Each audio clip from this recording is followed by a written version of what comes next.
Sejam todos muito bem-vindos a mais um vídeo do canal baseado em fatos reais. Hoje, mais uma viagem pelo nosso Brasil. Mas antes de começarmos a conhecer o estado de hoje, eu peço a vocês que deixem o like nesse vídeo, que me ajuda muito, ajuda a impulsionar o canal, faz com que o YouTube entenda que vocês gostam desse conteúdo e o entrega a mais pessoas. Deixem um comentário, nem que seja um emoji. Bem ajuda muito o canal, fico muito feliz em ler. Você está vendo os nossos vídeos, mas ainda não é inscrito no canal, se inscreva, ative o sininho de notificação, porque assim você não perde mais nenhum vídeo e compartilhem com seus amigos, com seus parentes, com seus vizinhos. Peçam para eles virem até aqui, conhecerem as histórias e também se inscreverem no canal. Compartilhe também nas suas redes sociais. Sem mais demoras, vamos todos entrar na nossa máquina do tempo e viajar pela história de mais um estado do nosso tão querido Brasil. Vou pedir aqui licença e sua honrosa presença para falar do nosso mapa. Estados e capitais, nos seus grupos regionais, doravante, nada escapa. No meu norte, do Amapá, capital é Macapá. Eu digo sem cerimônia, do Acre falo, é Rio Branco. Seu amigo aqui é franco, Porto Velho é de Rondônia. Não vá se perder na lista, de Roraima é Boa Vista, do Pará, digo, é Belém. Estude, atinja seus afins. Palmas é do Tocantins. Amazonas, Manaus tem. Vou partir para o Nordeste, terra de cabra da peste. Maranhão é São Luís. Indo em terra nordestina, Piauí tem Teresina, a minha pesquisa diz. Anote por gentileza, Ceará é Fortaleza. Escreva aí que é Natal, do Rio Grande do Norte. Se preciso for, recorte. Decore, é fundamental. Paraíba, João Pessoa. E Bahia, terra boa. Não vacile, é Salvador. Que a cachola não me pife. De Pernambuco é Recife. Acompanhe, por favor. Na cuca já deu um nó? Não desista, é Maceió. De Alagoas, capital. Desse estudo participe, Aracaju de Sergipe, guarde aí para ser o tal. O Sudeste agora é tema, não vai ser muito problema aprender essa lição. Seu mestre não desaponte e lembre, Belo Horizonte, de Minas Gerais, irmão. Vitória, Espírito Santo, Rio de Janeiro, Encanto, a capital não me dá. Seja esperto, agora tente. São Paulo tem igualmente uma capital xará. Para o sul vamos rumar e com certeza gravar. Florianópolis é a de Santa Catarina. Se você se determina, vai ser fácil, tenho fé. Rio Grande do Sul, amigo, Porto Alegre tem, eu digo. Na beira do rio Guaíba, lá embaixo ainda há, no estado do Paraná. Não esqueça, Curitiba. Seu confrade agora avisa, Centro-Oeste finaliza. Não se canse aí, seu moço, o cordel cultura traz. É Goiânia de Goiás, Cuiabá de Mato Grosso. Para tirar a nota azul, do Mato Grosso do Sul, Campo Grande vai dizer. No Distrito Federal, a capital nacional é Brasília, pode crer. Com roteiro concluído, espero ter atingido a meta, inscrito querido, de levar informação. Foi boa a minha intenção. Usei a rima por meio, em versos fiz um passeio, a todos meu abração. Gerson Brito. Hoje nós vamos conhecer um pouco o estado do Mato Grosso. Ele está situado na região centro-oeste. Tem a porção norte do seu território ocupada pela Amazônia Legal, sendo o sul do estado pertencente ao centro-sul do Brasil. Extensas planícies e amplos planaltos dominam a área. Tem como limites os estados do Amazonas, Pará, Tocantins, Goiás, Mato Grosso do Sul e Rondônia, e Bolívia, como país vizinho. Mato Grosso possui 141 municípios. Pelo Tratado de Tordesilhas, de 7 de junho de 1494, o território do atual estado de Mato Grosso pertencia à Espanha. Os jesuítas, a serviço dos espanhóis, criaram os primeiros núcleos de onde foram expulsos pelos bandeirantes paulistas em 1680.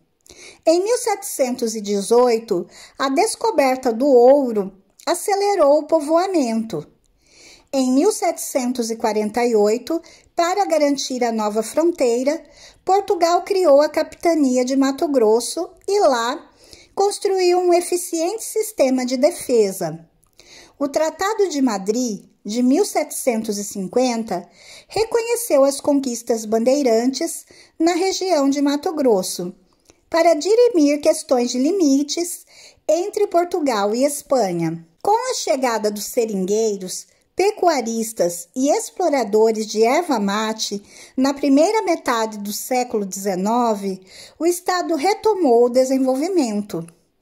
Em 1977, a parte sul do estado foi legalmente desmembrada, formando assim um novo estado, Mato Grosso do Sul, o que na prática só se daria em 1979. O primeiro europeu a desbravar a área que viria a constituir o estado de Mato Grosso foi o português Aleixo Garcia. Náufrago da esquadra de Juan Dias de Solis, em 1525, ele atravessou a Mesopotâmia, formada pelos rios Paraná e Paraguai, e à frente de uma expedição que chegou a contar com 2.000 homens, avançou até a Bolívia. De volta, com grande quantidade de prata e cobre, Garcia foi morto por índios paiaguás. Sebastião Caboto também penetrou na região em 1526 e subiu o Paraguai até alcançar o domínio dos Guaranis, com os quais travou relações de amizade e de quem recebeu, como presente, peças de metais preciosos. Os fantásticos relatos sobre imensas riquezas do interior do continente sul-americano acederam às ambições de portugueses e espanhóis. Os primeiros a partir de São Paulo lançaram-se em audaciosas missões, nas quais prepararam índios e alargaram as fronteiras do Brasil. As bandeiras paulistas chocaram-se com tropas espanholas do Cabildo de Assunção e com resistência das missões jesuíticas. De 1632, os bandeirantes conheciam, de passagem e de lutas, a região onde os jesuítas haviam localizado as suas reduções de índios e que os espanhóis percorriam como terra sua. Antônio Pires de Campos chegou criança, em 1672, com a bandeira paterna, as depois famosas Minas dos Martírios. Já adulto, retomou o caminho da Serra Misteriosa e navegou de contracorrente os rios Paraguai e São Lourenço, embicando Cuiabá acima até o atual porto de São Gonçalo Velho, onde se chocou com índios cochiponés. A notícia de índios pouco ariscos e descuidados logo se espalhou. Em 1718, um bandeirante de Sorocaba, Pascoal Moreira Cabral Leme, descendente de índios, subiu o rio Cochipó, até atingir a aldeia destruída dos cochiponés, onde deu início à rancharia de uma base de operações. Às margens do Cochipó e do Cuiabá, Cabral Leme descobriu abundante jazida de ouro. A caça ao índio cedeu vez, então, às atividades mineradoras. Em 8 de abril de 1719, foi lavrado o termo de fundação do Arraial de Cuiabá. Reclamou-se Pascoal, guarda-mor regente, para poder guardar todos os ribeiros de ouro, socavar, examinar, fazer composições com os mineiros e botar bandeiras, tanto aurinas como ao inimigo bárbaro. A notícia da descoberta de ouro não tardou em transpor os sertões, dando motivo a uma corrida sem precedentes para o oeste. A viagem até Cuiabá, distante mais de 500 léguas do litoral atlântico, exigia de 4 a 6 meses e era arriscada e difícil, em consequência do desconforto, das febres e dos ataques indígenas. Rodrigo César de Menezes, capitão-general da Capitania de São Paulo, chegou a Cuiabá no fim de 1726 e ali permaneceu cerca de 1 ano e meio. A localidade recebeu o título de Vila Real do Senhor Bom Jesus do Cuiabá. Constituiu-se a Câmara e nomeou-se um corpo de funcionários encarregados de dar cumprimento ao rigoroso regulamento fiscal da coroa. Em 1729, foi criado o lugar de ouvidor.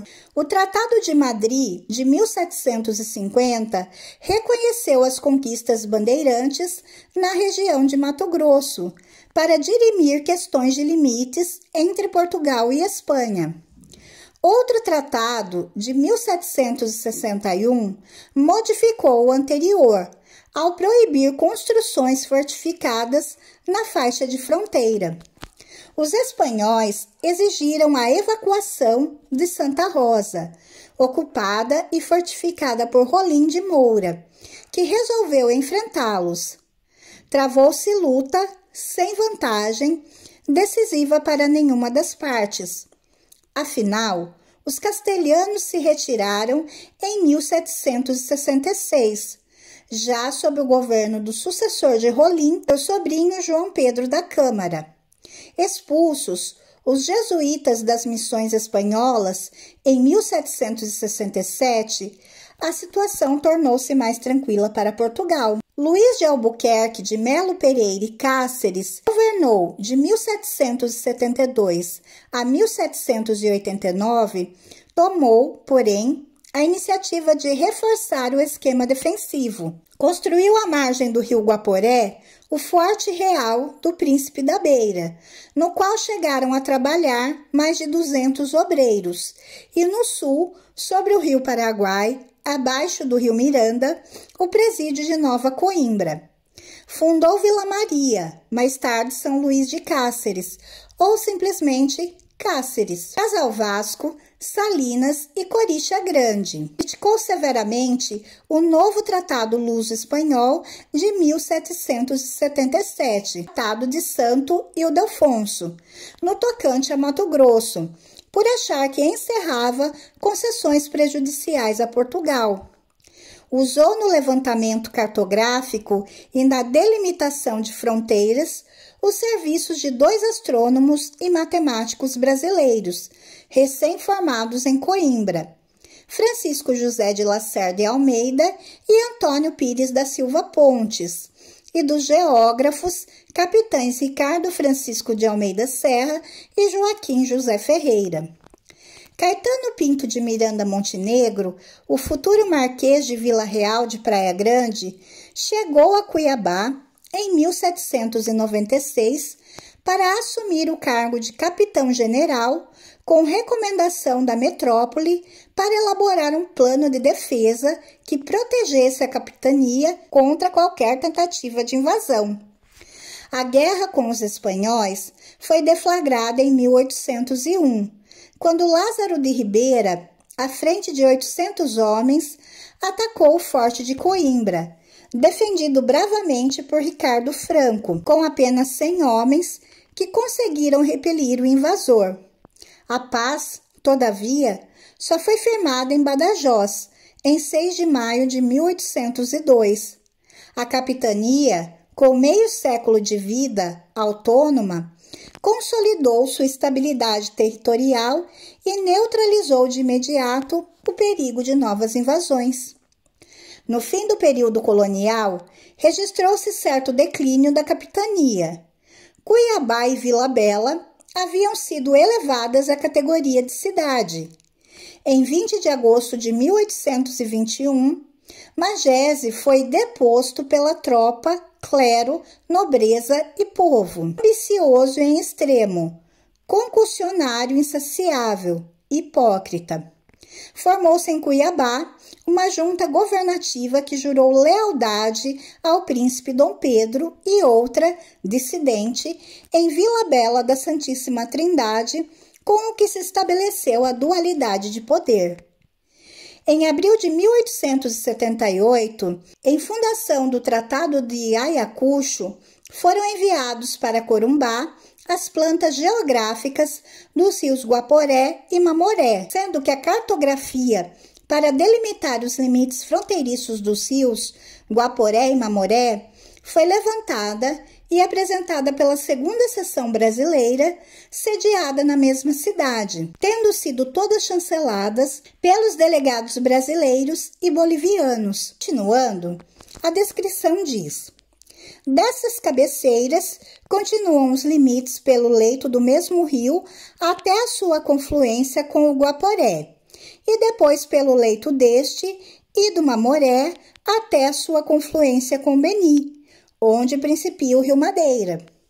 Em 1878 e 1879, houve troca de notas da chancelaria boliviana com a Embaixada do Brasil em La Paz, acusando o recebimento e aprovando a Carta Geral, conforme ajustado na 7ª Conferência da Comissão Mista. Notícia da independência do Brasil, que ocorreu em 7 de setembro de 1822, só chegou na província de Mato Grosso em 22 de janeiro de 1823.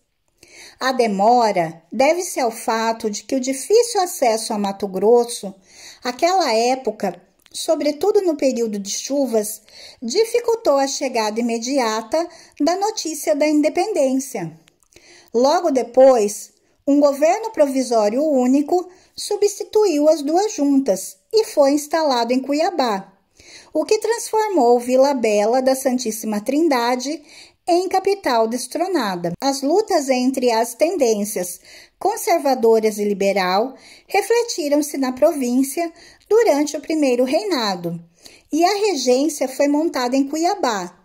A tipografia na qual seria impresso o primeiro jornal da província, a Tifes Matogrossense, cujo primeiro número circulou em 14 de agosto de 1839, a situação econômico-financeira da província se agravou, com um déficit orçamentário crescente. Os governos se sucederam sem acontecimentos de maior relevo até a Guerra do Paraguai. Uma guarda defensiva, montada em 1850, no Morro do Pão de Açúcar, pelo governador João José da Costa Pimentel, irritou o governo paraguaio.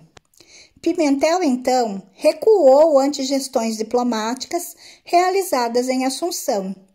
Foi substituído pelo capitão de fragata Augusto João Manuel Leverger, barão de Melgaço, cujo primeiro governo durou de 1851 a 1857. Augusto João recebeu ordem de concentrar toda a força militar da província no Baixo Paraguai, para esperar os navios que deveriam subir o rio com ou sem licença de Francisco Solano Lopes.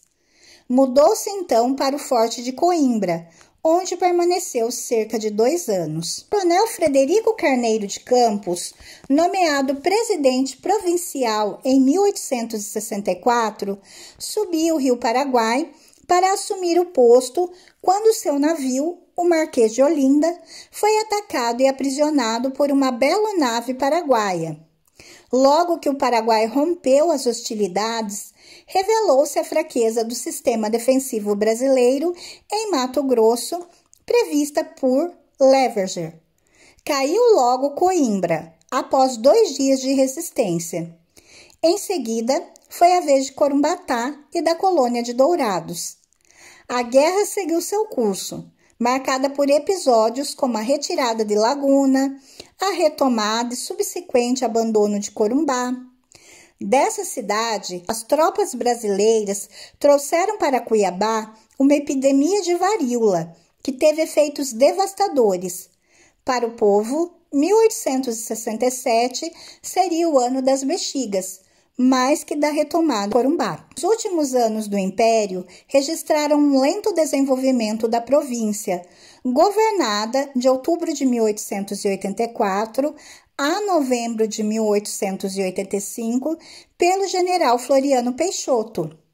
Em 9 de agosto de 1889, assumiu a presidência o coronel Ernesto Augusto da Cunha Matos, sob cujo governo se realizou a eleição de que saíram vitoriosos os liberais. Triunfo celebrado em Cuiabá com um pomposo baile em 7 de dezembro, pouco antes de chegar à cidade a notícia da queda da monarquia. As aspirações republicanas e federalistas em Mato Grosso tinham tido expressão confusa em várias revoltas, mas no remanso do segundo reinado as agitações se aplacaram. As campanhas pela abolição e pela república tiveram ali repercussão modesta. Ao iniciar-se o período republicano, Mato Grosso tinha uma população calculada em 80 mil habitantes. A província ficava segregada. Sem estradas de ferro, eram necessários cerca de 30 dias de viagem, passando por 3 países estrangeiros para atingi-la a partir do Rio de Janeiro por via fluvial. Nas primeiras décadas do período republicano, a violência foi usada em disputas políticas e econômicas, com conflitos armados e pelo governo estadual. Conflitos em geral entre coronéis por poder e terras, saques às cidades, como Paranaíba, execuções de opositores, como o massacre da Baía do Garcês, em 1901, e tentativas de conseguir autonomia para o Sul, que já naquela época tinha sentimento separatista. Houve também um projeto de separar o Mato Grosso do Brasil em 1892. Em 1892, a oposição pegou em armas e derrubou o presidente estadual Manuel Murtinho em 1º de fevereiro. Porém, em 7 de maio, Generoso Ponte, à frente de 4.000 homens, iniciou o cerco às forças adversárias na capital e dominou-as em menos de uma semana. Em 22 de junho, caiu Corumbá. Vitorioso, seu partido republicano, Murtinho retornou ao poder. Surgiu mais tarde, entretanto, uma desavença entre os dois líderes, Ponte e Murtinho. O rompimento consumou-se em dezembro de 1898 com uma declaração pública de Manuel Murtinho, apoiado por seu irmão Joaquim Murtinho, ministro da Fazenda do presidente Campos Salles. Seus partidários conquistaram o poder num ambiente de grande violência. Mais tarde, contudo, Ponte e Murtinho reconciliaram-se e formaram um novo agrupamento político. A vitória dessa corrente política se deu com o movimento armado de 1906, que culminou na morte do presidente Antônio Totó Paz de Barros. Seguiu-se um período de interinidade na presidência. Generoso Ponte foi, afinal, eleito em 1907. A economia do estado melhorou com a abertura de vias férreas a partir do leste e do oeste, para se encontrarem em Campo Grande. A ligação ferroviária com São Paulo foi fator de progresso para Mato Grosso, por intensificar o comércio e valorizar as terras da região. Com o novo presidente, Joaquim Augusto da Costa Marques, que assumiu em 1911, avultaram as pressões da Companhia Mate Laranjeira no sentido de renovar o arrendamento dos seus extensos ervais no sul do estado. O general Caetano Manuel de Faria Albuquerque assumiu o governo em 15 de agosto de 1915. Seus próprios correligionários conservadores tentaram forçá-lo à renúncia. Ele, Tendo a seu lado Pedro Celestino, aceitou o apoio da oposição no movimento que se chamou Caetanada. Contra seu governo, organizou-se a rebelião armada com a ajuda de Mate Laranjeira e seus aliados políticos. Na Assembleia, foi proposto e aprovado o impedimento do general Caetano de Albuquerque. Consultado o Supremo Tribunal Federal, não tomou posição definitiva e o presidente Venceslau Braz acabou por decretar a intervenção no Estado em 10 de janeiro de 1917. Até a Revolução de 1930, a administração estadual lutou com graves problemas financeiros. No período pós-revolucionário, sucederam-se os interventores. Em 1932, o general Bertoldo Klinger, comandante militar de Mato Grosso, deu apoio armado à Revolução Constitucionalista de 1932. Em 7 de outubro de 1935, a Assembleia Constituinte elegeu o governador Mário Correia da Costa. Incidentes ocorridos em dezembro de 1936, quando foram feridos a bala os senadores Vespasiano Martins e João Vilas Boas, deram causa à renúncia do governador e à nova intervenção federal. A velha ideia da separação da porção sul do estado só veio a triunfar em 1977, por meio de uma lei complementar que desmembrou parte do estado para criar Mato Grosso do Sul. Anteriormente, houve ainda a tentativa de transformar Campo Grande em capital de Mato Grosso, destronando Cuiabá. A iniciativa da divisão partiu do governo federal, que alegava, em primeiro lugar, a impossibilidade de um único governo estadual administrar a área tão grande e, em segundo, as nítidas diferenças naturais entre o norte e o sul do estado. A lei entrou em vigor em 1º de janeiro de 1979.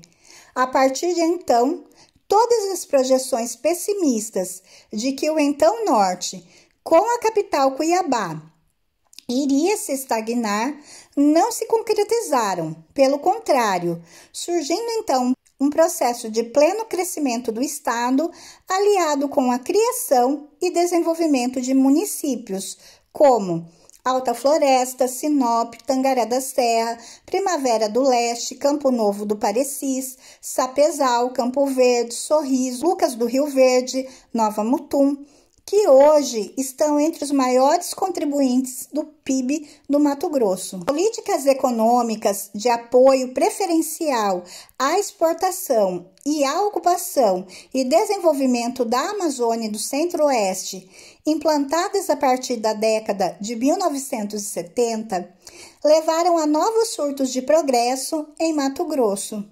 A construção de Brasília contribuiu para acabar com a antiga estagnação. Uma vez inaugurada a nova capital, Mato Grosso continuou a atrair mão de obra agrícola de outros estados, pois oferecia as melhores áreas da colonização do país. Graves problemas persistiram, porém, na década de 1980.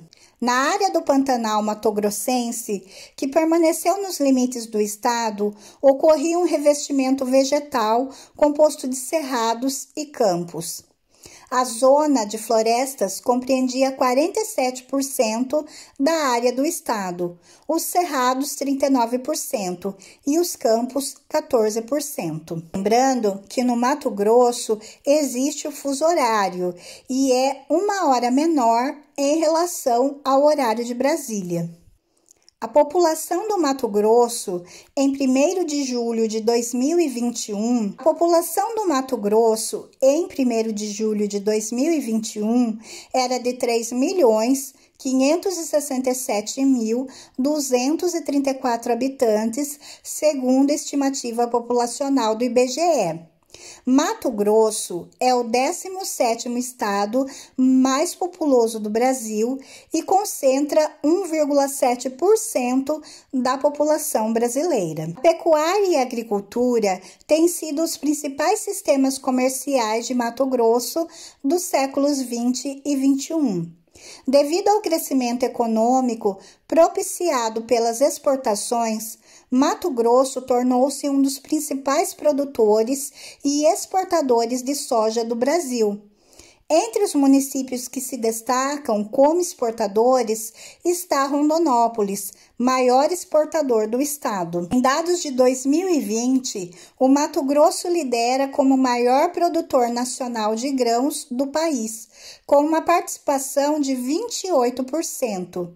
É o maior produtor de soja do Brasil, com 26,9% do total produzido em 2020, e o terceiro maior produtor de feijão, com 10,5% da produção brasileira. Na cana-de-açúcar, o estado está em sexto lugar no Brasil, com 16 milhões de toneladas colhidas em 2019 e 2020.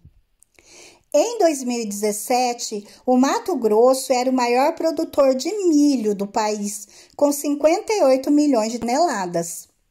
É também o maior produtor de algodão do Brasil, com cerca de 65% da produção nacional. Na semente de girassol, o estado foi o maior produtor nacional em 2019, com 60 mil toneladas.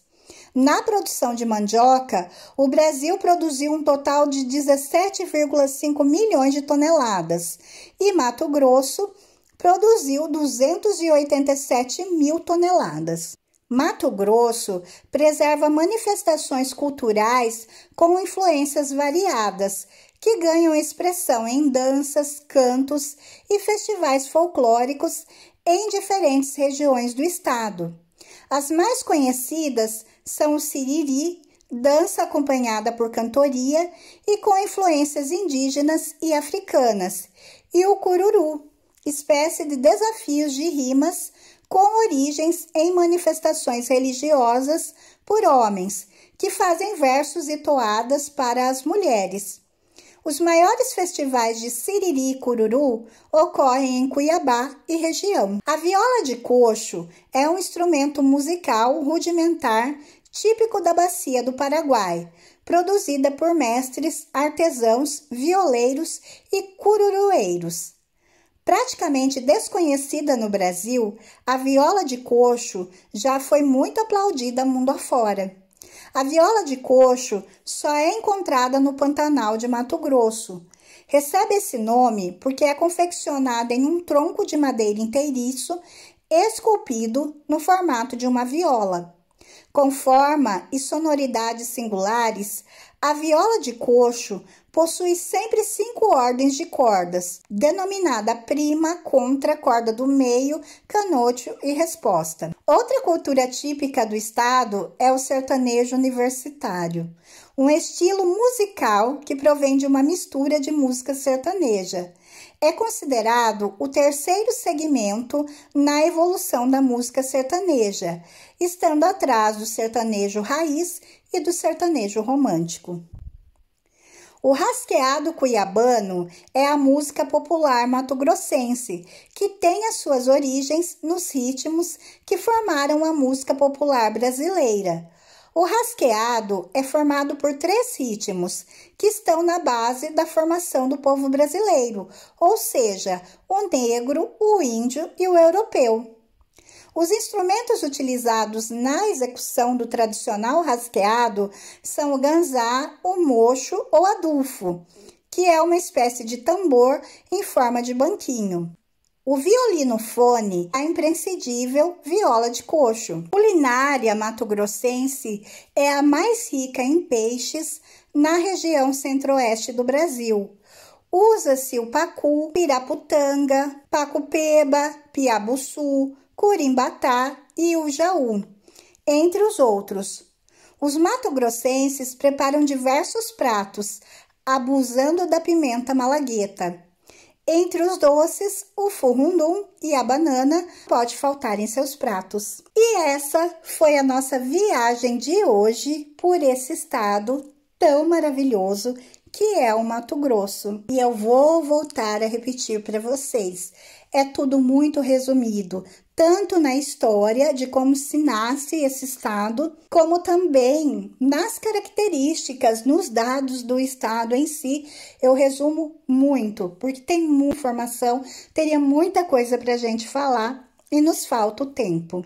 Mas eu espero que vocês tenham gostado desse resumão que dá para a gente conhecer um pouco desse estado. Novamente, deixo o convite a vocês e nas suas próximas férias, por que não Mato Grosso? Conhecer esse estado belíssimo, a natureza viva, um estado que pode ser chamado de uma pintura, um quadro de tão belo que ele é, com as suas particularidades, com a sua gastronomia diferenciada e maravilhosa, os estilos musicais tão próprios, com certeza que será uma viagem inesquecível. Então pensem nisso. Eu espero que vocês tenham gostado de conhecer mais esse estado juntamente comigo. Se vocês gostaram, por favor, deixem o like, que me ajuda muito. Se inscrevam no canal e voltem aqui para as próximas histórias. Fiquem todos na paz, um super beijo e até a próxima. Mato Grosso, o paraíso é aqui. Deus, depois de o mundo criar, admirou a sua obra e escolheu Mato Grosso para descansar. Mato Grosso, um estado de rara beleza, uma tela viva da mais viva natureza. Cerrado, Araguaia, Amazônia, Pantanal.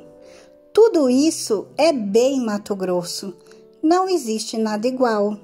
Nesse cenário paradisíaco e exuberante, vive um povo lindo, de áurea radiante, o matogrossense, adotivo ou nativo, sempre sorrindo e cuidando desse nosso paraíso.